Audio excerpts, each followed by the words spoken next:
Hello everyone, Shri IAS academy में आपका स्वागत है। जैसा कि आप जानते हैं कि श्री आईएएस एकेडमी ने UPSC prelim booster current affairs magazine की शुरुआत की है। अपनी इस करंट अफेयर्स की मैगजीन के अंतर्गत ये हमारा 1 से लेकर 31 जनवरी की मैगजीन का पार्ट 1 है।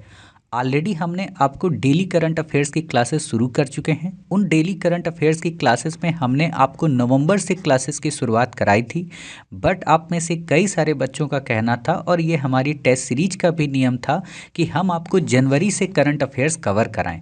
हालांकि हमने 2024 के प्रीलिम्स के लिए जनवरी की क्लासेस कवर कराई थी, बट आपको वो क्लासेस नहीं देखनी है। इवन हमने वो क्लासेस यूट्यूब से और आपके ऐप से डिलीट भी कर दी हैं। कारण इसलिए क्योंकि हम चाहते हैं कि आप जब 2025 का यूपीएससी का प्रीलिम्स दे रहे हों तो आपको केवल वही आर्टिकल पढ़ने पड़ें जो 2025 की दृष्टि से इम्पॉर्टेंट हैं। साथ ही हमने अपनी मैगज़ीन को इसलिए भी अपडेट किया क्योंकि आपको पता होना चाहिए कि यूपीएससी का पैटर्न बदल रहा है। और जब तक हमने 2024 तक मैगज़ीन बनाई थी प्रीलिम्स के लिए, तब उसका पैटर्न अलग था। और आपने ये भी देखा होगा कि पहले हमारी मैगज़ीन 2 पार्ट में आती थी, अब हमारी मैगज़ीन केवल एक ही पार्ट में आती है। ठीक है, अभी हम आपको दिखा देंगे कि हमारी मैगज़ीन कैसी है, आपको कहाँ पर मिलेगी। पूरी तरह से फ्री है, इसका कोई कॉस्ट नहीं है। आप अपना प्रिंट निकलवा सकते हैं या आप कोरियर के ज़रिए जब मंगवाएंगे तो बस उसका आपको 40 पैसे पर पेज प्रोवाइड करना होगा। ठीक है, ये बात आपको ध्यान रखनी, बाकी कोरियर का चार्ज देना होगा। अब बात करते हैं कि जब आप ये मैगज़ीन देखते हैं तो होता क्या है कि बाज़ार में बहुत सारी करंट अफेयर्स की मैगज़ीन है, लेकिन आप में से कईयों को ये नहीं समझ में आता है कि करंट अफेयर्स की मैगज़ीन को हमें पढ़ना कैसे चाहिए, किस कंटेंट पे, किस लाइन पे क्वेश्चन आएगा, कौन सी लाइन हमारे लिए वेस्ट होगी, ये नहीं पता है। तो आपको ये पता भी नहीं करना है क्योंकि आप पीएचडी नहीं करना चाहते और ना ही आपको टीचिंग करना है। ठीक है, ये हमारा काम है। तो आप बस एक काम करें कि आगे आने वाले दिनों में इन मैगज़ीन की क्लासेस को आप डेली सुने। ठीक है, डेली आप अपनी उस मैगज़ीन में उन्हीं पॉइंट्स को, उन्हीं कीवर्ड को हाईलाइट करें और जो हम आपको बातें एक्स्ट्रा बताते हैं उनको अलग से पेज में नोट डाउन कर लें। बस आपको फिर कुछ भी नहीं करना है और करंट के लिए फिर कहीं भटकना भी नहीं है। यदि आप देखो यूपीएससी में श्री आईएएस एकेडमी से जुड़े हो तो आपको मेरे अलावा अब कहीं नहीं भटकना चाहिए। और यदि आप भटक रहे हो तो ना तो आप उसके साथ न्याय कर रहे हो और ना ही हमारे साथ न्याय कर रहे हो।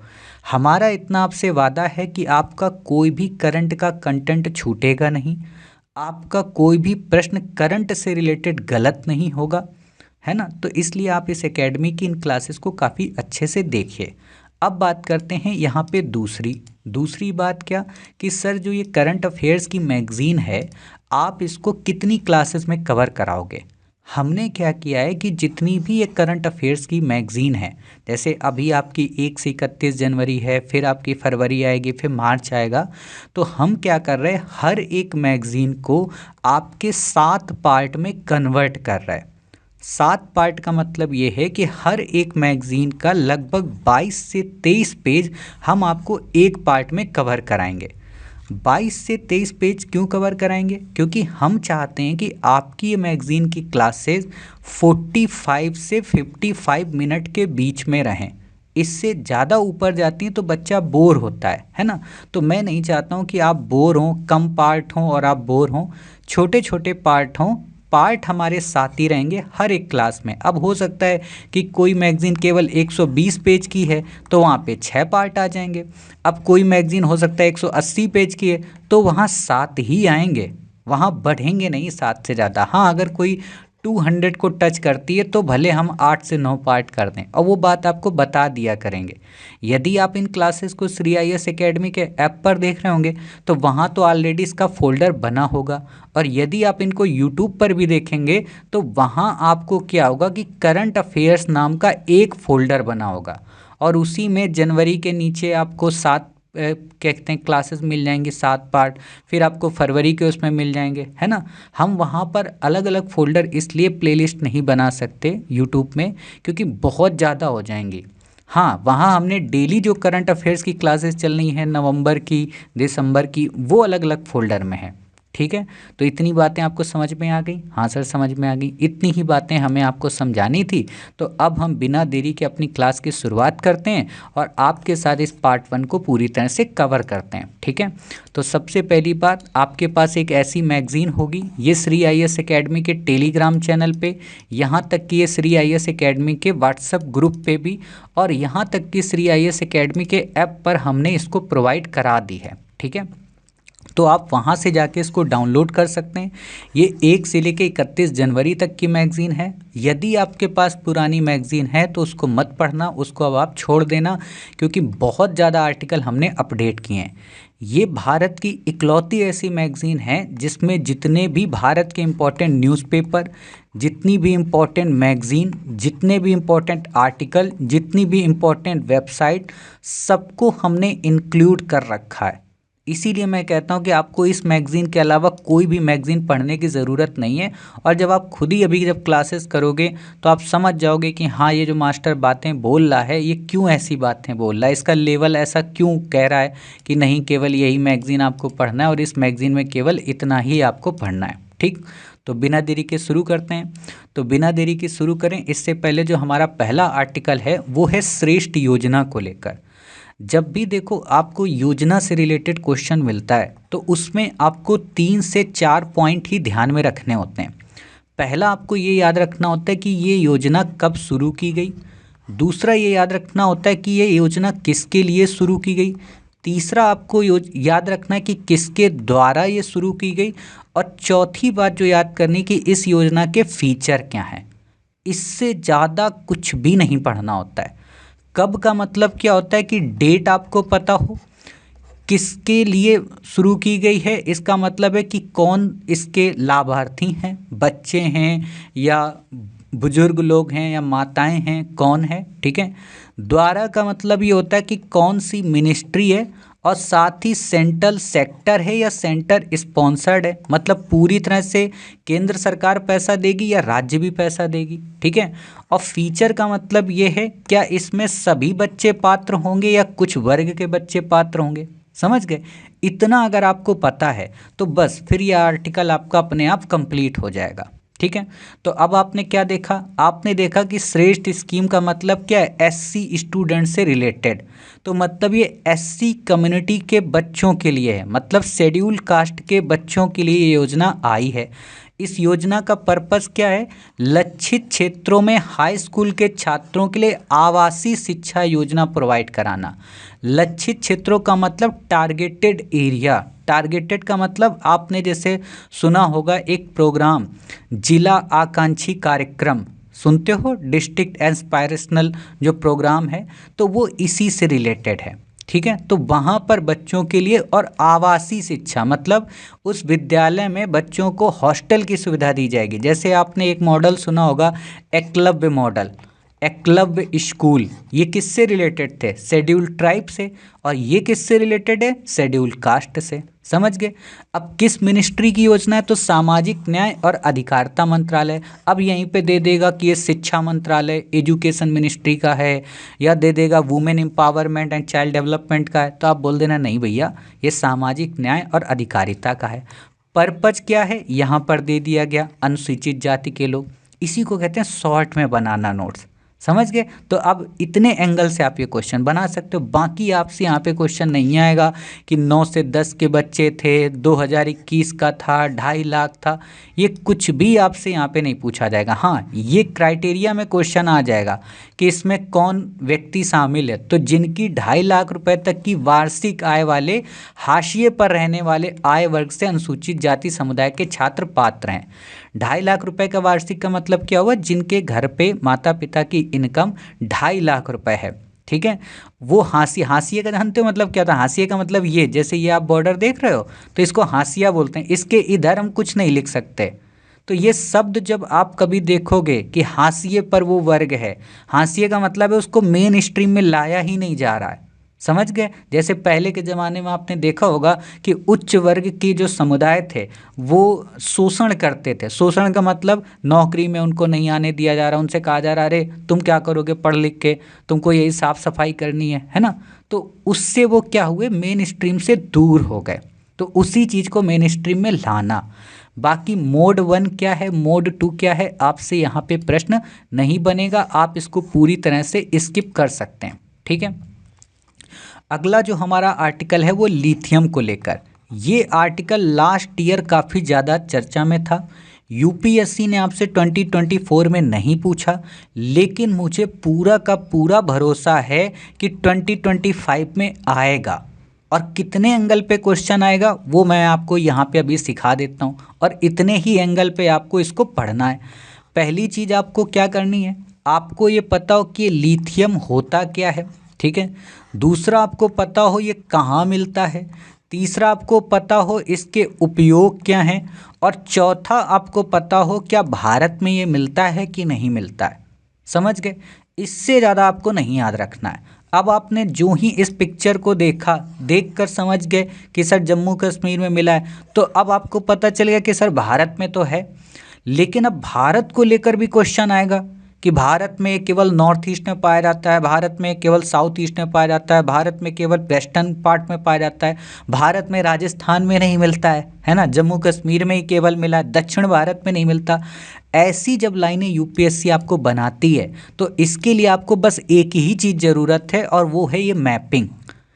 इस मैप को आप देख लो, और मैप को देख के आप समझ सकते हो कि लिथियम भारत में हर जगह उपलब्ध है। जम्मू कश्मीर में खोज हुई तो मिल गया, राजस्थान में खोज हुई तो मिल गया, झारखंड में खोज हुई तो मिल गया, छत्तीसगढ़ में खोज हुई मिल गया, नॉर्थ ईस्ट के रीजन में खोज हुई मिल गया, साउथ में खोज चल रही है यहाँ पे भी मिल सकता है। आपसे यूपीएससी ये क्वेश्चन नहीं पूछेगी, ये ध्यान रखना कि भारत के दक्षिणी राज्यों में लिथियम अनुपस्थित है, क्योंकि ये अनप्रेडिक्टेबल चीज़ है कि हम ये नहीं कह सकते। जैसे पहले के ज़माने में किसी को पता था क्या कि जम्मू कश्मीर में बनेगा, और सोचो अगर यूपीएससी ने क्वेश्चन पूछ लिया होता और उसी के 6 महीने बाद जम्मू कश्मीर में रिसर्च हो चुकी होती तो कोर्ट में यूपीएससी को जाना पड़ जाता। तो यूपीएससी कभी भी ऐसा क्वेश्चन नहीं पूछेगी कि कहाँ नहीं मिला, वो अगर कंफर्म होगी पूरी तरह तो ही कहेगी। समझ गए, जैसे आपने देखा होगा क्वेश्चन आया है, जहाँ तक मुझे याद है शायद 2022 के या 2021 के प्रश्न पत्र में, कि राजस्थान में लौ एस्क की खदानें नहीं हैं। तो ये कहना बड़ा कठिन है कि वहाँ नहीं है। समझ गए, ये हम कह सकते कि हो सकती हैं, लेकिन आप किसी से ये कह दो कि ये नहीं होगा, बहुत ही इम्पॉसिबल चीज़। जैसे मैं आपसे ये कभी नहीं कह सकता हूँ कि आप आईएएस नहीं बन सकते, मैं आपसे ये कह सकता हूँ कि हो सकता है आप आईएएस बन भी जाएं या ना बने, लेकिन मैं ये गारंटेड नहीं कह सकता कि आप आईएएस नहीं ही बनेंगे। ठीक है, तो जब भी ऐसे आपको मैप दिखें तो इनको कुछ इस तरीके से आपको एनालाइज करना होता है, इस तरीके से समझने की आवश्यकता होती है। तो अब आपने मैप देख लिया, मैप से आप समझ गए कि भारत में लिथियम लगभग हर जगह मिलता है। क्लियर हो गई बातें? हाँ सर क्लियर हो गई। अब हमने कहा कि ये क्या है, तो ये एक तरीके का क्या है, एक तरीके का खनन है, या कह सकते हो खनिज है।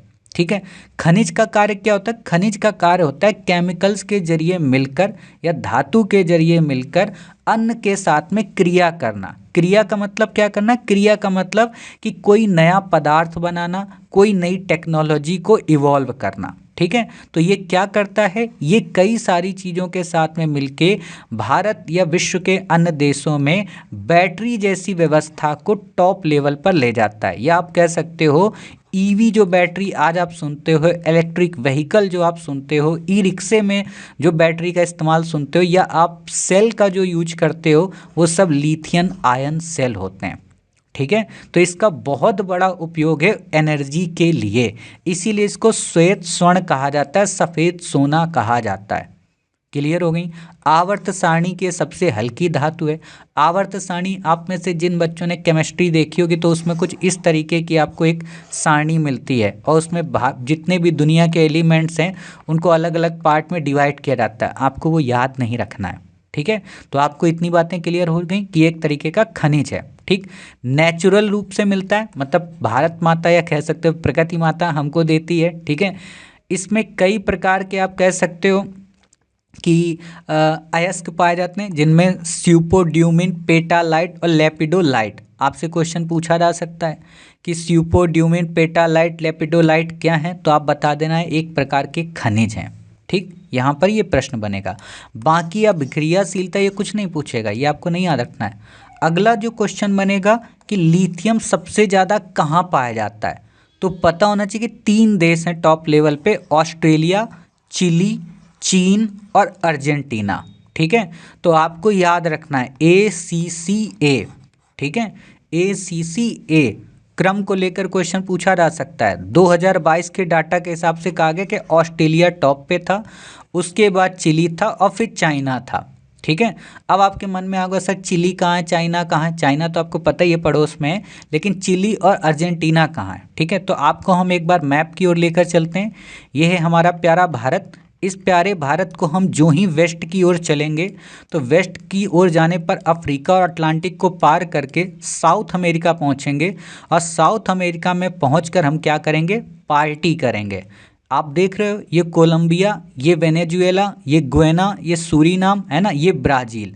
और ब्राज़ील के पास में आप देखोगे ये पेरू, ये इक्वाडोर और ये बोलीविया। ठीक है, ये बोलीविया लैंडलॉक कंट्री है, बोलीविया और पराग्वे। साउथ अमेरिका की यही 2 कंट्री जो लैंडलॉक हैं। ठीक, ये जो आप कॉर्नर पे देख रहे हो तटीय क्षेत्र में, ये है कौन सा देश? चिली।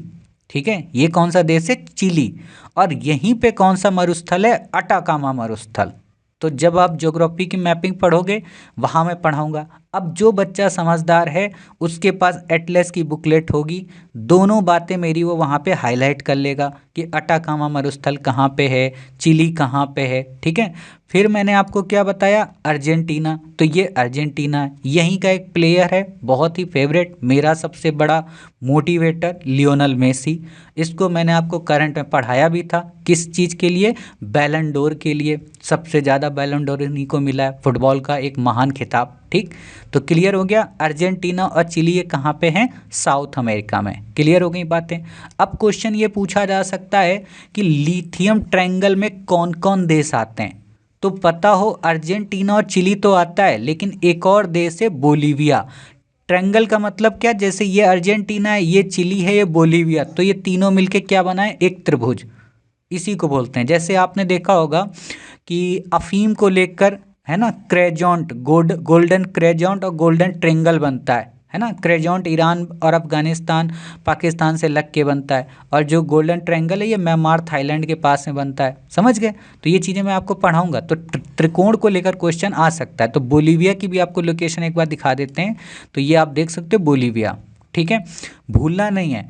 अब आप लोग कमेंट बॉक्स में ये कमेंट कर सकते हो कि कौन कौन सा देश नॉर्थ अमेरिका में कर्क रेखा से, मकर रेखा से और भूमध्य रेखा से होकर गुजरते हैं। ठीक है, इससे क्या होगा? देखो ये आप प्रैक्टिस करते रहोगे साथ साथ तो चीज़ें याद रहेंगी। बात आती है इस लिथियम के क्या उपयोग हैं, तो बहुत सारे उपयोग हैं। जब भी ये क्वेश्चन आ जाए कि लिथियम के क्या लाभ हैं, लिथियम के क्या प्रयोग हैं, तो आप बता देना बहुत सारे। जैसे बैटरियों में, कांच और मिट्टी के बर्तनों में, मेडिसिन में, है ना, इवन लुब्रिकेंट्स, स्नेहक का मतलब महक वाले सामान, है ना, ये ग्रीस, इन सारी चीज़ों में इसका इस्तेमाल किया जा सकता है। कौन आपको बनाना है? ठीक है, बाकी आपको याद नहीं रखना है। अब देखो यही होती है कलाकारी। अगर आपको मैप पता है तो नीचे आपको ये पढ़ना नहीं है कि कितने टन का भंडार मिला, बस आपको देख लेना कि कहाँ कहाँ मिला है। ठीक है, तो कश्मीर में, छत्तीसगढ़ में, जम्मू कश्मीर, झारखंड, है ना, ये सारी चीज़ें आपको याद रखना है। ईवी का मतलब इलेक्ट्रिक व्हीकल। ठीक, बाकी आपसे यहाँ पे क्वेश्चन नहीं पूछा जाएगा। अगला हमारा आर्टिकल है अपतटीय क्रिप्टो फर्म के बारे में। अपतटीय क्रिप्टो फर्म क्या मतलब होता है? अपतटीय क्रिप्टो फर्म का मतलब ये होता है कि वो कंपनियां, ठीक है ध्यान से सुनना, वो कंपनियां जिनका रजिस्ट्रेशन भारत के बाहर किसी देश में है, ठीक है, भारत के बाहर किसी देश में है, और उस देश में टैक्स को लेकर काफ़ी सारी छूट हैं, और वहाँ पर वो कंपनियाँ क्या करती हैं कि भारत के देश के लोगों के द्वारा परचेज की गई जो बिटकॉइन है, या कह सकते हो जो डिजिटल करेंसी है, जिसको किसी भी सरकार के द्वारा कानूनी मान्यता प्राप्त नहीं है, उनका विनियमन करती हैं या उनका निवेश करती हैं या उनको एक तरीके से सर्विसेज प्रोवाइड कराती हैं, उनको बोलते हैं अपतटीय क्रिप्टो फर्म। एक तरीके से आप कह सकते हो कि डिजिटल मार्केटिंग की एक तरीके की बैंक होती है अपतटीय क्रिप्टो फर्म। क्लियर हो गई बातें? आपसे ये क्वेश्चन नहीं पूछा जाएगा। क्वेश्चन जो आपसे आएगा वो आएगा कि ऑफशोर कंपनियां क्या हैं। तो ऑफशोर कंपनियां उन्हीं को कहते हैं जो किसी दूसरे देश में रजिस्टर्ड होती हैं। कौन से देशेस में? टैक्स हेवन कंट्री में। टैक्स हेवन का मतलब जहां पर टैक्स नहीं लगता है या नाम मात्र का लगता है। जैसे भारत में टैक्स ज़्यादा लगता है, लेकिन आप अगर मालदीव में कोई कंपनी इस्टेब्लिश करते हो, मॉरिशस में कोई कंपनी इस्टेब्लिश करते हो, तो वहाँ टैक्सेशन कम है। क्यों? क्योंकि वहाँ कोई जाते ही नहीं है। तो वहाँ अगर जाएंगे, इन्वेस्टमेंट होगा तो उनका फ़ायदा होगा। ठीक है, जैसे आपने देखा होगा स्विस बैंक में लोग पैसा क्यों रखते हैं? क्योंकि वहाँ पे सेफ्टी है, वहाँ कोई बताएगा नहीं आके कि इनका पैसा हमारे यहाँ रखा है। ठीक। क्वेश्चन जो आपसे पूछा जाएगा वो ये पूछा जाएगा बिटकॉइन कौन कौन सी हैं, और इसको लेकर क्वेश्चन यूपीएससी किस में कन्वर्ट करेगी? सीबीडीसी में। मतलब जो सेंट्रल बैंक की जो डिजिटल करेंसी है, जो आरबीआई की, उसके साथ तुलना करा देगी। तो आपको क्या करना है कि कुछ बिटकॉइन के नाम आपको पता होने चाहिए। जैसे यहाँ पे आपको कुछ नाम दिए गए हैं, जैसे बाइनेंस है, कुकोइन है, हुओबी है ना। तो ये क्या है? एक तरीके की डिजिटल करेंसी है। ठीक है, कुछ और नाम और लिख सकते हो आप। एक है इथेरियम, इसको आप लिख लो। बिटकॉइन तो आप जानते ही हो। अब बिटकॉइन जैसे है, अब कहीं लिखा हो लाइट कॉइन, है ना, या डॉज कॉइन, इन सब का मतलब क्रिप्टो करेंसी है। ठीक है, एक नाम और सुना होगा आपने, रिपल, ये आजकल बहुत ज़्यादा चर्चा में है। ठीक है, टेथर, ठीक है, कार्डोना, ठीक है, और सोलाना। तो ये नाम आप लिख लो, Ethereum, Bitcoin, Ripple, Tether, Cardano, Solana. Question पूछा जा सकता है। हाल ही में चर्चा में रहा शब्द इथेरियम क्या है? हाल ही में चर्चा में रहा शब्द रिपल क्या है? हाल ही में चर्चा में रहा शब्द रिपल, टेथर, कार्डोना क्या है? तो आप बता तो सकते हो कि सर ये सब बिटकॉइन है। बाकी आपसे क्वेश्चन नहीं पूछा जाएगा कि prevention of money laundering act क्या है। ये मेंस का टॉपिक है, मेंस में आपको पढ़ना होगा।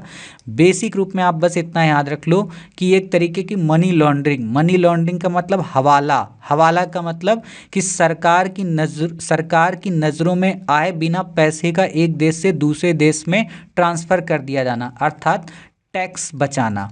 ठीक है, उसको हवाला रकम बोलते हैं। ठीक, तो इसके लिए सरकार ने एक कानून बनाया था जो कि पीएमएलए के रूप में जाना जाता है। 2002 में इसको रेगुलेट किया गया और इसमें कहा गया है कि कोई व्यक्ति अगर हवाला के जरिए पैसा ट्रांसफ़र करता है, बिना टैक्स चुकाए पैसा ट्रांसफ़र करता है, तो उसके ऊपर केस किया जा सकता है। ठीक, कौन इसको देखता है? ईडी देखता है। बाकी आपको यहाँ पे याद रखने की ज़रूरत नहीं है। ईडी किसके अंतर्गत आता है? फाइनेंस मिनिस्ट्री, जो कि उसका डिपार्टमेंट है रेवेन्यू। क्लियर हो गई बातें? हाँ सर, क्लियर हो गई। बाकी आपको याद नहीं रखना है। ठीक है, अगला हमारा आर्टिकल है एक्स किरण ध्रुवण मापी उपग्रह। आपसे क्वेश्चन नहीं पूछा जाएगा कि ये एक्सपोसैट क्या है। आप बस इतना याद रख लेना कि इसका कार्य है ब्लैक होल का रहस्य। एक तरीके से आप कह सकते हो कि ये एक ऐसा सैटेलाइट है जो चीज़ों का एनालिसिस करेगा, खासतौर पे ब्लैक होल का, कि ब्लैक होल क्यों बना, ऐसी उसमें क्या खूबियां हैं जो रिसर्च हम नहीं कर पा रहे। समझ गए? तो आपसे इतना डिटेल में क्वेश्चन नहीं आएगा। हाँ, बस इतना आ सकता है कि किसके द्वारा जारी किया गया है, तो आपको पता हो इसरो के द्वारा, यानी कि भारत का ही है ना। बाकी आपको याद नहीं रखने कि न्यूट्रॉन तारे क्या हैं, ब्लैक होल क्या हैं, आपको याद नहीं रखना है। हाँ, ये थोड़ा सा पता कर सकते हो कि निम्न पृथ्वी कक्षा में इसको भेजा गया। देखो है क्या कि ये जो हमारी अर्थ है ना, इसको बाद में कई ऑर्बिट में बांटा गया है। ठीक है, उन्हीं ऑर्बिट को अलग अलग नाम दिया गया। जैसे ये जो पहला ऑर्बिट है इसको कहा गया निम्न कक्षा। ठीक है, इसके ऊपर जो गया इसको कहा गया मध्यम, और ये जो गया इसको बोलते हैं उच्च। जैसे आप मुझे एक बात बताओ, अगर ये छोटी सी पृथ्वी है, आप यहाँ से टॉर्च मारोगे तो टॉर्च की रोशनी यहाँ तक जाएगी, लेकिन अगर आप यहाँ से मारोगे तो टॉर्च ऐसे रोशनी जाएगी। तो मतलब जितना ज़्यादा दूर सैटेलाइट होगा उतनी ही ज़्यादा वो कवरेज करेगा। ठीक है, तो अब अनुमान लगाओ कि पास में कौन से सैटेलाइट रखे जाएंगे। पास में वही रखे जाएंगे जिनको स्पेसिफिक एरिया में कार्य करना हो। बीच में किनको रखा जाएगा? नेविगेशन वगैरह को, ताकि वो वहाँ की सैटेलाइट रोड वगैरह उसको बता सकें।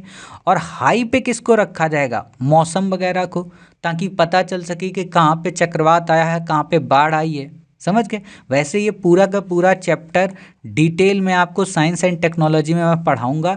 तभी आपको ऑर्बिट के बारे में एक एक चीज़ समझ में आएगी। अभी आप चाहे तो स्किप कर सकते हो या याद रख सकते हो बस इतना कि जो लो अर्थ ऑर्बिट है, वो जो कक्षा है वो पृथ्वी की ऊंचाई में 180 किलोमीटर से लेकर 2000 किलोमीटर के बीच में है। जो मध्यम है, जो मीडियम है, वो 2000 से लेकर 35,780 किलोमीटर तक है। और जो इससे हाई है वो 35,780 के बाद है। कमेंट बॉक्स में आप बताओ कि जो नाविक सैटेलाइट है वो किस कक्षा में है, निम्न में, मध्यम में या उच्च में। ठीक है, बाकी आपको यहाँ पे याद नहीं रखना है, तो ये सारी चीज़ें आप यहाँ से हटा सकते हो। अब ये पेलोड क्या है, आपसे क्वेश्चन नहीं पूछा जाएगा। अब क्वेश्चन अगर दे दे आपको कि हाल ही में चर्चा में रहा पोलिक्स क्या है, तो आप बता तो सकते हो कि सर ये एक सैटेलाइट है। बाकी आपको याद नहीं रखना है। कौन कौन से इसमें इंस्टीट्यूट हैं, आपसे क्वेश्चन नहीं पूछा जाएगा। बाकी आपको पता है कि इसरो ने आदित्य L1 लॉन्च किया है ना, जो सूर्य की L1 क्या है, लैग्रेंज पॉइंट है। ठीक है, तो ये चीज़ें आपको आगे मैं पढ़ाऊंगा, अभी आपको यहाँ पे याद नहीं रखना है। एक्सरे क्या है, आपसे क्वेश्चन नहीं पूछा जाएगा, बस इतना पता हो कि ये विद्युत चुंबकीय विकिरण है जिनकी तरंग दैर्घ्य इतनी होती है 0.01 से 10 नैनोमीटर। तरंग दैर्घ्य का मतलब ये होता है कि किसी एक तरंग का दूसरी तरंग के बाद मिलना, मतलब इन दोनों के बीच की जो दूरी है कि वो दोबारा कब रिपीट होती हैं, उसको तरंग दैर्घ्य बोलते हैं। आपने बचपन में एक ऐसा फिगर देखा होगा यदि फिजिक्स पढ़े होगे, तो इसकी जो बीच की दूरी है ना, ये यहाँ पे दोबारा आके मिल रहा है, यहाँ से चला फिर यहाँ आके मिला, इसको बोलते हैं तरंग दैर्घ्य। जैसे आप लोग देखे होंगे उसमें फिल्मों में दिखाते हैं ना, जब मरता है आदमी तो ऐसे हार्ट बीट चलती है ना, तो वो एक तरीके की तरंग दैर्घ्य ही होती है। बाकी आपको यहाँ पे याद नहीं रखना है, इवन क्रिकेट में भी आप देखते होंगे। ठीक, अगला आर्टिकल है सिकल सेल रोग के बारे में। कभी भी आपको अगर रोग से रिलेटेड कोई भी आर्टिकल मिलता है तो आपको ये याद रखना है कि ये रोग किसके कारण होता है, इसका क्या इम्पैक्ट होता है, इसको लेकर क्या कोई वैक्सीन या दवा या कोई इलाज है या नहीं है, और क्या इसमें मनुष्य की मृत्यु हो जाती है। बस इससे ज़्यादा आपको याद नहीं रखना है। तो सिकल सेल रोग क्या है, ये वास्तव में एक तरीके से आप कह सकते हो एनीमिया से जुड़ा हुआ रोग है। मतलब ये लाल रक्त कोशिका जो है उनके विकारों का एक समूह है, अर्थात जो हमारी रेड ब्लड सेल्स हैं उनसे रिलेटेड है। क्योंकि इससे क्या होता है, हीमोग्लोबिन में विसंगति उत्पन्न हो जाती है और शरीर में कई प्रकार के चकत्ते बन जाते हैं, पीला चेहरा हो जाता है ना, शरीर सूखने लगता है ना, बिल्कुल कमज़ोर टाइप के। जैसे आपने देखा होगा कि बहुत सारे आपके जान परिचय के लोग होंगे जिनका शरीर बिल्कुल कमज़ोर टाइप का होता है ना, बिल्कुल उनके चेहरे में पीला पीलापन दिखेगा, तो कहीं ना कहीं उनको सिकल सेल रोग होता है, कहीं ना कहीं वो एनीमिया की समस्या से ग्रस्त होते हैं। ठीक है, तो ये किससे रिलेटेड है, लाल रक्त कोशिकाओं से। और ये जेनेटिक होता है, वंशानुगत, ऐसा नहीं कि बाद में हो जाता है। इससे ज़्यादा आपको यहाँ पे याद नहीं रखना है। इसमें क्या होगा क्या नहीं होगा ये आपको नहीं याद रखना है। कुछ इस तरीके का आप देख सकते हो, चेहरा बन जाता है ना, जैसे ये एक हाथ अलग है और ये देखो पीला हाथ है ना। कुछ लोग कहेंगे हल्दी लगा के आई होगी सर, नहीं भाई, होता है, कई सारे लोग होते हैं। जैसे मुझे याद है कि जब मेरी तबीयत खराब हुई थी तो मेरा भी चेहरा पूरा पीला पड़ गया था, अब तो मान लो लाल है चेहरा, है ना। तो ये चीज़ें होती हैं सबके साथ। बाकी आपको यहाँ पे याद नहीं रखना है कि ये कैसे होता है कैसे नहीं होता। उपचार की अगर हम बात करें तो ये एनीमिया से छुटकारा पाने और तीव्र दर्द के जोखिम को कम करने में मदद कर सकते हैं। मतलब रक्तदान, अर्थात ब्लड अगर चढ़ा दिया जाए, खून दे दिया जाए, है ना। लोग देखते हैं ना कि भैया 2 बोतल खून दे दो, है ना, उससे रिलेटेड। हाइड्रोक्सियूरिया ये दवा है जो दर्द से रिलेटेड है। इसका इलाज अस्थि मज्जा या स्टेम सेल के प्रत्यारोपण, कई बार आपने देखा होगा बोन मैरो ट्रांसप्लांट होता है ना, उससे भी कई बार क्या होता है लोगों का इलाज ठीक हो जाता है, उनका शरीर ठीक हो जाता है। कहने का मतलब ये है कि ये ऐसी कोई बीमारी नहीं है जिसका इलाज ना हो पाए, अर्थात इसका इलाज हो जाता है। ठीक, बाकी आपको याद नहीं रखना है।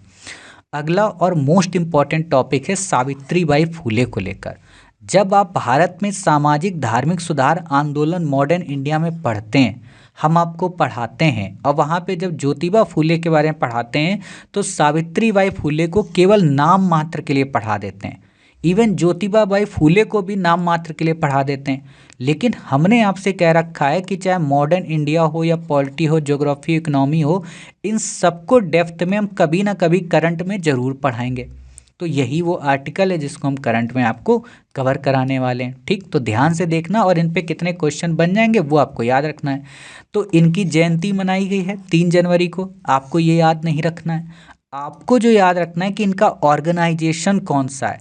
तो इन्होंने महिला सेवा मंडल की स्थापना की। तो पहला क्वेश्चन यही आएगा कि महिला सेवा मंडल की स्थापना से कौन जुड़ा है? सावित्रीबाई फूले। ठीक है, 1852 में इन्होंने बनाया।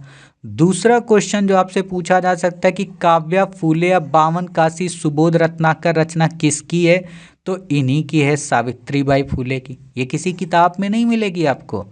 जैसे आपने देखा होगा पाथेर ढाबी, है ना, और कई सारे क्वेश्चन आए हैं, यूपीएससी ने नए नए क्वेश्चन आपसे पूछे हैं, तो इसीलिए ये इम्पोर्टेंट है। ठीक, तो ये याद रख लेना। बाकी गो गेट एजुकेशन नारा आपसे नहीं पूछा जाएगा, आप बस सामान्य चीज़ पढ़ने के लिए कर सकते हैं।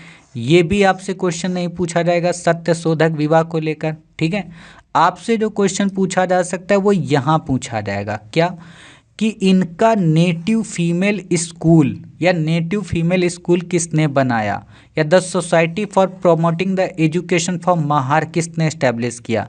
तो सावित्रीबाई फूले ने ही। ठीक है, या ज्योतिबा राव फूले।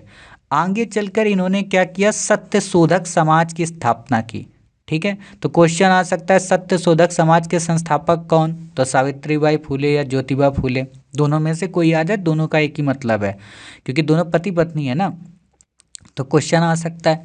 अब क्वेश्चन एक ये भी आ सकता है कि किस संस्था का गठन कब हुआ? सीक्वेंस में लगाइए, तो पता हो ये 1873 में, और आपको पता हो कि आर्य समाज की स्थापना कब हुई थी? 1875 में।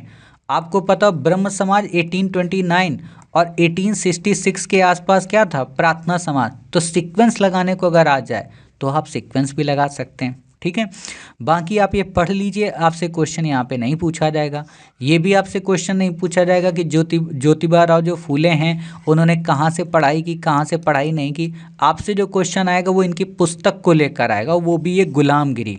यदि आप घटना चक्र लगाते हैं तो आप देखेंगे कि लगभग 20 क्वेश्चन सिर्फ गुलामगिरी पर होंगे। ठीक है, तो आपको बस ये पता हो। क्वेश्चन ये भी आ सकता है कि द राइट्स ऑफ मैन नामक पुस्तक किसकी है? तो बता देना थॉमस पाइन की, जिसको फूले ने पढ़ा था। जैसे क्वेश्चन आया है ना, एक बार यूपीएससी ने क्वेश्चन पूछा रस्किन बॉन्ड को लेकर, गांधी जी से रिलेटेड, तो इन पे भी क्वेश्चन बन सकता है, तो ये याद रखना। अगला जो क्वेश्चन बनाया जा सकता है वो ये कि इनको महात्मा की उपाधि किसने दी? जैसे आप देखते होगे ना, महात्मा गांधी को महात्मा की उपाधि मिली, रविन्द्रनाथ टैगोर ने दी, वैसे ही इनको महात्मा की उपाधि किसने दी? तो विट्ठल राव कृष्ण जी वांडेकर ने। बस इससे ज़्यादा कुछ भी मत पढ़ना, इन चीज़ों को बस आप देख लो, आपसे क्वेश्चन नहीं पूछा जाएगा। ये मेंस के लिए है, स्पीच के लिए है ना, बाकी आपसे क्वेश्चन नहीं पूछा जाएगा। ठीक है, अगला हमारा आर्टिकल है लघु बचत योजनाओं को लेकर। आपको इसमें कुछ भी याद नहीं रखना है, बस यहाँ पर आपको एक बात बताने के लिए मैंने आर्टिकल दिया है, बाकी यहाँ पे आपको एक कुछ भी याद रखने की ज़रूरत नहीं है। मैंने किस चीज़ के लिए आर्टिकल ये दिया है? इस डाकघर सावधि जमा को लेकर। जो जो हमारी पोस्ट ऑफिस होती हैं वहाँ पर पैसा जमा करने का क्या फ़ायदा होता है। जैसे जब आप हमसे इकोनॉमी पढ़ते हैं तो इकोनॉमी में मैंने आपको बताया ना कि सरकार ऋण पत्र जारी करती है, सरकार बॉन्ड जारी करती है, ट्रेजरी बिल डेटेड सिक्योरिटीज़ जारी करती है ना। सरकार कई बार क्या कहते हैं, अपने जो क्या बोलते हैं ओपन मार्केट ऑपरेशन करती है पैसा लेने के लिए। तो सरकार कई बार क्या करती है ना, अपने कुछ सरकारी संस्थान रखती है, जैसे डाकघर। तो डाकघर में जितना भी पैसा जमा होता है, जिसको आप पढ़ते होगे लोक लेखा निधि, पॉलिटी में जाकर जितना भी पैसा जमा होता है वो सब सरकार के पास जाता है डायरेक्टली। तो सरकार कभी कभी क्या करती है, डाकघर जैसी संस्थाओं में हर एक व्यापारी को ये छूट दे रखी है कि यदि आप डाकघर में अपना फिक्स डिपॉजिट कराते हैं तो आपको इनकम टैक्स से छूट मिलेगी। समझ गए? हर कोई नहीं कराता है। जैसे हमारे घर में जो भी पैसा इन्वेस्ट किया जाता है, जो भी सेविंग्स की जाती हैं, वो सब की सब डाकघर में की जाती हैं। क्यों? क्योंकि इस पर इनकम टैक्स नहीं देना पड़ता। यही लाइन मैं आपको बताने के लिए बस आपको बताया हूँ। जैसे ये है ना कि ये आयकर अधिनियम 1961 की धारा 80C के तहत 5 वर्षीय खाते के लिए आयकर लाभ प्रदान करता है ना। ये छूट देता है। क्यों छूट देता होगा? क्योंकि इससे सरकार की जेब में पैसा जाता है, सरकार को किसी से कर्जा नहीं लेना पड़ता है। सरकार अगर बैंक के पास जाएगी तो बैंक उससे कुछ इंटरेस्ट लेगा, ठीक है। बाकी आपको यहाँ पे याद नहीं रखना है। कहने का मतलब यही है कि यदि आपके घर वाले भी अगर पैसा कहीं इन्वेस्ट करते हैं तो बैंक से बेहतर है डाक खाने में पैसा जमा कर दो, ठीक है। अगला हमारा आर्टिकल है बुक्सा टाइगर रिजर्व को लेकर। आपसे सिंपल सा क्वेश्चन पूछेगा कहाँ है, ठीक, तो बता देना पश्चिम बंगाल में। फिर आपसे क्वेश्चन पूछा जाएगा कि टाइगर रिजर्व ये है तो अन्य भारत में कौन कौन से टाइगर रिजर्व हैं। टोटल भारत में कितने टाइगर रिजर्व हैं? आज की डेट में नवंबर की अगर मैं बात करूं तो 56 टाइगर रिजर्व हो गए हैं, ठीक है, मैंने आपको पढ़ाया था, ठीक। खास बात क्या है कि हमारे यहाँ सेंट पीटर्सबर्ग डिक्लेरेशन, जिसमें टाइगर की संख्या को डबल करने की बात की गई। T/2X प्लान टाइगर को डबल करने से रिलेटेड है। M स्ट्रिप प्रोग्राम टाइगर से रिलेटेड है। डबल सबसे पहला कौन सा देश कर पाया? नेपाल कर पाया, ठीक है। बाकी आपको याद नहीं रखना है। बाकी जब आप नवंबर का करंट अफेयर्स पढ़ते हैं तो वहाँ पे हम आपको पूरा एक मैप दे देते हैं, वहाँ से चीज़ें आप रिवाइज कर सकते हो। इससे ज़्यादा यहाँ पे आपको याद रखने की ज़रूरत नहीं है। अगला क्वेश्चन हाँ आपसे ये ज़रूर पूछा जा सकता है क्या कि पश्चिम बंगाल में और कौन कौन से संरक्षित हैं, तो इनकी आप लिस्ट बना लो, दीवार में चिपका लो। जैसे न्योरा वैली अगर क्वेश्चन पूछ देगा और दे देगा यूके में है या उत्तराखंड में तो आप गलत कराओगे, या आपको दे देगा गोवा अरुणाचल प्रदेश तो गलत कराओगे। तो ऐसे याद कर लो। गोरुमारा ये भी पश्चिम बंगाल, सुंदरवन ये भी पश्चिम बंगाल, जल्दापारा ये भी, सिगालीला ये भी। सुंदरवन का तो आप बता दोगे, मयूर झरना का भी बता दोगे, लेकिन न्योरा वैली इंपॉर्टेंट है तो याद रखना न्योरा वैली और गोरुमारा ये भी कहाँ हैं? इसी पश्चिम बंगाल में, ठीक। बाकी आपको यहाँ पे क्वेश्चन नहीं पूछा जाएगा। अगला और लास्ट आज की क्लास का हमारा आर्टिकल क्या है? लिक्विड नैनो यूरिया को लेकर। जब मैंने ये आर्टिकल आपको लास्ट ईयर पढ़ाया था तब तक इसमें रिसर्च नहीं हुई थी और ये बताया गया था कि इसके काफ़ी ज़्यादा बेनिफिट हैं और इसका किसी भी प्रकार का कोई नुकसान नहीं है। बट अब कई महीनों की रिसर्च के बाद पता चला कि इसके कई सारे नुकसान भी हैं। तो बस यही आपको याद रखना है। अब नाम से तो आपको वैसे समझ में आ ही जा रहा कि लिक्विड में है, नैनो में है और यूरिया है। मतलब यूरिया को कन्वर्ट किया गया है लिक्विड फॉर्म में और नैनो पार्टिकल में। नैनो का मतलब जिनकी मोटाई 10 माइक्रोन के बराबर हो, ठीक है। माइक्रोन क्या होती है? एक यूनिट होती है जो मापने के काम आती है, तो आपको उतना वहाँ तक नहीं जाना है, तो उसी चीज़ को लेकर है। तो याद कर लो कि पंजाब विश्वविद्यालय ने एक सर्च किया है। क्या सर्च किया है? कि नाइट्रोजन युक्त उर्वरक अनुप्रयोग की तुलना में चावल तथा गेहूं की उपज में अत्यधिक कमी पाई गई है। किससे? इसी से। वर्तमान निष्कर्ष क्या कहते हैं कि पारंपरिक यूरिया के समतुल्य नैनो यूरिया तथा फसल की उपज को बनाए रखने में इसकी प्रभावकारिता का पता लगाने के लिए 5 से 7 वर्षों की मूल्यांकन की आवश्यकता है। अर्थात कहने का मतलब लिक्विड नैनो यूरिया केवल फायदा ही नहीं देता, कई बार ये नुकसान भी कराता है। उसी चीज़ को यहाँ पे कह रहा है कि जैसे उपज में कई बार कमी देखने को मिली है, अनाज में नाइट्रोजन की मात्रा को लेकर स्थितियाँ डामाडोल मिली हैं। तो कहने का अर्थ ये कि यदि क्वेश्चन में आ जाए कि लिक्विड नैनो यूरिया का किसी भी प्रकार का दुरुपयोग नहीं है या किसी भी प्रकार की नकारात्मकता नहीं है तो आप कह देना आप गलत बोल रहे हो, ठीक है। बस और कुछ आपको यहाँ पे याद रखने की ज़रूरत नहीं है, आपसे क्वेश्चन नहीं पूछा जाएगा। बाकी ये सारी चीज़ें मैंने आपको बताई रखी कि लिक्विड नैनो यूरिया क्या है। ये यूरिया के परंपरागत विकल्प के रूप में पौधों को नाइट्रोजन प्रदान करने वाला एक पोषक तत्व है, सफ़ेद रंग का होता है, ठीक है। पारंपरिक से क्यों डिफरेंस है? क्योंकि 50% तक की आवश्यकता को कम कर देता है। मतलब इसमें केवल 500 ml की एक बोतल हो, ठीक है, जो कि 40,000 मिलीग्राम पर लीटर नाइट्रोजन होती है। मतलब जो कि एक बैग बोरी के बराबर। सोचो, एक तरफ आप एक बोरी यूरिया खरीद के लाओ और एक तरफ ये बस 500 ml की बोतल, दोनों का काम बराबर। समझ गए? तो ये चीज़ आपको बस पता होनी चाहिए। इससे आपसे क्वेश्चन नहीं पूछा जाएगा। किसने बनाया है? बायोटेक्नोलॉजी रिसर्च सेंटर गुजरात ने, कलोल ने, है ना। बाकी आपको यहाँ पे याद नहीं रखना है। हाँ, ये क्वेश्चन जरूर बन सकता है कि इसका उपयोग क्या है। तो ये उर्वरक एक पत्तेदार स्प्रे मतलब पत्तों में किया जाता है, जिसका अर्थ है इसका उपयोग केवल फसलों पर पत्तियां आने के बाद ही किया जाना चाहिए। ये लाइन एक एक्सट्रीम है और इसी पे आपसे क्वेश्चन पूछा जाएगा तो आप गलत भी करके चले आओगे, समझ गए। तो इस पे क्वेश्चन बन सकता है, तो आप इस लाइन को दिमाग में याद रखना, बाकी आपको याद नहीं रखना है। क्लियर हो गई बातें? हाँ सर क्लियर हो गई। बाकी आपको आज की क्लास में केवल इतना ही पढ़ना है, क्योंकि हमने आपको बोल रखा है कि 7 पार्ट में कवर करेंगे, ठीक है। तो अगली क्लास में हम रिवर्स फ्लिपिंग से अपनी क्लास की शुरुआत करेंगे। उम्मीद है कि आज की क्लास आपको पसंद आई, आर्टिकल आपको पसंद आए, आपको ये भी समझ में आया कि मैगजीन को हमें कैसे पढ़ना और कितने स्मूथली हमारी करंट अफेयर्स कवर होगी, ठीक है। आज की क्लास एंड करें इससे पहले आपको बता दें, आप में से जिन बच्चों ने श्री आईएएस एकेडमी की टेस्ट सीरीज में खुद को इनरोल ना किया हो वो कर सकते हैं। श्री आईएएस एकेडमी की जो टेस्ट सीरीज है वो आपकी 1 दिसंबर से शुरू हो चुकी है। आप इसके टेस्ट को जाकर इसकी क्लास में देख सकते हैं, ऐप पर जाकर, वहाँ पर हमने प्रोवाइड करा दिया, टेस्ट पेपर भी प्रोवाइड करा दिया है। अभी पहला टेस्ट आप सबके लिए निःशुल्क है, आप उसको देखकर अंदाज़ा लगा सकते हैं कि हमारा जो कंटेंट है, हमारे जो क्वेश्चन हैं, उनका जो पैटर्न है वो यूपीएससी के कितने क्लोज हैं, ठीक है।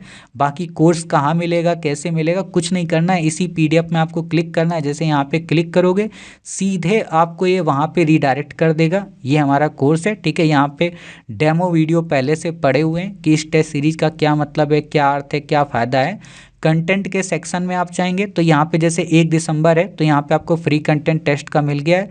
आगे आपको इसकी 5 क्लासेस डिटेल्ड एनालिसिस मिलेगा, मतलब मज़ा आ जाएगा आपको करके, ठीक है। तो यहाँ पे जैसे ये टेस्ट है, आप इसको यहाँ पे क्लिक करेंगे तो आपको बाय नाउ पे मतलब दिखा देगा, हालांकि ऐप पे खुल जाता है, इसमें मैंने कोड लगा रखा है कि इस पर ना खुले, ठीक है।